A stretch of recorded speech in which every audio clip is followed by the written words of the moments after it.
जरा सोचिए, क्या ऐसा हो सकता है कि एक हीरो की सबसे बड़ी कुर्बानी ही एक सबसे बड़े विलन को जन्म दे दे? यही वो सवाल है जो इस पूरी थ्योरी के सेंटर में है, और इसका जवाब हमें एक बहुत ही चौंकाने वाले नतीजे पर ले जाता है। तो चलिए शुरू करते हैं ठीक वहीं से जहां अवेंजर्स एंड गेम खत्म हुई थी। याद है वो पल जब टोनी स्टार्क ने स्नैप किया था? हमारी कहानी की शुरुआत ठीक उसी पल से होती है जिसने यूनिवर्स को तो बचा लिया, पर शायद एक नए खतरे को जन्म दे दिया। इस थ्योरी का सबसे बड़ा पॉइंट यही है कि टोनी के उस स्नैप और डॉक्टर डूम के उदय के बीच एक सीधा कनेक्शन है।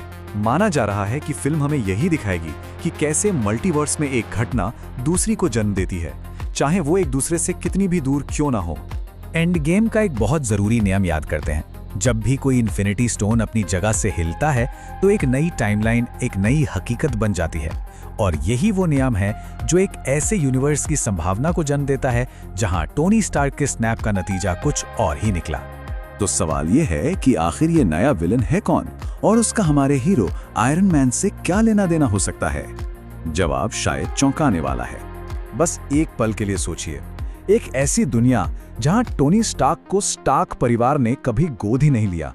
इस थियोरी के हिसाब से वही इंसान बनता है डॉक्टर डूम।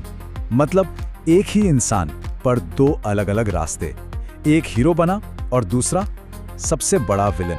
ये एक मल्टीवर्सल कॉन्सोनेंट जैसा है। मतलब किस्मत में तो थानोस का सामना करना लिखा ही था, चाहे वो टोनी स्टार्क हो या विक्टर वॉन डूम। पर फर्क ये था, एक ने खुद को कुर्बान किया और दूसरे ने अपने लिए पूरे यूनिवर्स को दांव पर लगा दिया। पर यह कहानी सिर्फ एक विलन की नहीं है, बल्कि ये पूरे मल्टीवर्स के बिखरने की कहानी है। कैसे एक फैसला सब कुछ तबाह कर सकता है। सब कुछ एक चेन रिएक्शन जैसा है। पहले ही हू रिमेन्स की मौत हुई, जिससे सीक्रेट टाइमलाइन खुल गई। फिर लोकी ने शाखाओं को बचाने की कोशिश की, पर कंट्रोल खो बैठा। और इसी बीच डूम ने कॉन्ग्स को रास्ते से हटा दिया। नतीजा, इनकर्जन शुरू हो गए और यूनिवर्स आपस में टकराने लगे। और ये इनकर्जन कोई छोटी मोटी चीज नहीं है। इसका सीधा सा मतलब है दो यूनिवर्स का आपस में टकराकर तबाह हो जाना। और इसे रोकने का सिर्फ एक ही भयानक तरीका है, एक यूनिवर्स को बचाने के लिए दूसरे को खत्म कर दो। ये एक ऐसा फैसला है जो किसी भी हीरो को तोड़ सकता है। अच्छा, एक दिलचस्प चीज, क्या किसी ने कभी गौर किया है कि शांग-ची के 10 रिंग से निकला बीकन और लोकी का मल्टीवर्स ट्री देखने में बिल्कुल एक जैसे लगते हैं? क्या ये सिर्फ एक इत्तेफाक है या फिर कोई बहुत बड़ा सुराग? यही थ्योरी कहती है कि 10 रिंग्स सिर्फ हथियार नहीं, बल्कि वो एक नक्शा है। एक ऐसा नक्शा जो सीधा लोकी तक ले जाता है, जो समय के केंद्र में है। और हमारे हीरोज को डूम से पहले वहां पहुंचना ही होगा। अब ये सवाल उठता है कि पुराने एक्स-मैन और फैंटास्टिक फोर की अचानक वापसी क्यों हो रही है? जवाब सीधा सा है, मल्टीवर्स अब टूट रहा है और अब हर कोई, हर यूनिवर्स इस खतरे की चपेट में है। देखिए, हर तरफ से खतरे के सिग्नल मिल रहे हैं। थंडरबोल्ट्स में स्पेस क्राइसिस का जिक्र हुआ।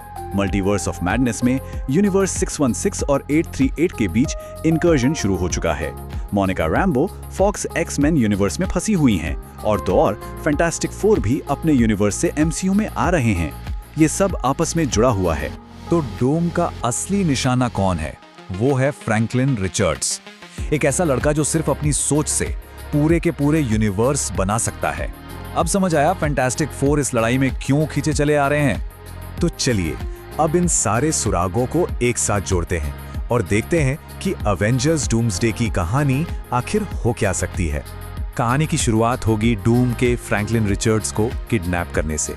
उसे बचाते हुए फैंटास्टिक फोर एमसीयू में क्रैश लैंड करेंगे और न्यू अवेंजर्स से मिलेंगे। फिर सारे हीरोज कामर-ताज में इकट्ठा होकर एक प्लान बनाएंगे, 10 रिंग्स और मिस मार्वल के बैंगल का इस्तेमाल करके लोकी को ढूंढने का। इसके बाद टीम्स बढ़ जाएंगी, एक लोकी को बचाने जाएगी और दूसरी फ्रैंकलिन को। पर कहानी का अंत होगा डूम की जीत से। वो हीरोज को हराकर लोकी के सिंहासन पर कब्जा कर लेगा और फ्रैंकलिन की पावर से पूरे मल्टीवर्स को ही खत्म कर देगा। ये टीमें भी बहुत दिलचस्प होंगी। एक टीम जाएगी लोकी के पास सिंहासन बचाने, जिसमें शायद थॉर और जॉन वॉकर जैसे पावर हाउस होंगे। दूसरी टीम जाएगी एक्स-मैन यूनिवर्स फ्रैंकलिन को बचाने, जिसे रीड रिचर्ड्स लीड करेंगे।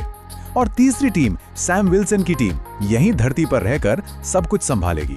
और जो फाइनल लड़ाई होगी वो होगी समय के केंद्र में लोकी के सिंहासन पर इस थ्योरी के हिसाब से इस बार हमारे हीरोज हारने वाले हैं। डूम जीत जाएगा। और डूम की जीत का मतलब है मल्टीवर्स का पूरी तरह से खत्म हो जाना। सब कुछ तबाह हो जाएगा। बचेगा तो सिर्फ एक खालीपन, जिसे कहते हैं द वॉइड। और यहीं से सीक्रेट वॉर्स की जमीन तैयार होगी। और उस खाली जगह में डूम टूटे फूटे यूनिवर्स के टुकड़ों को जोड़कर एक नई दुनिया बनाएगा, बैटल वर्ल्ड। एक ऐसी दुनिया जहां का राजा, जहां का भगवान सिर्फ डूम होगा।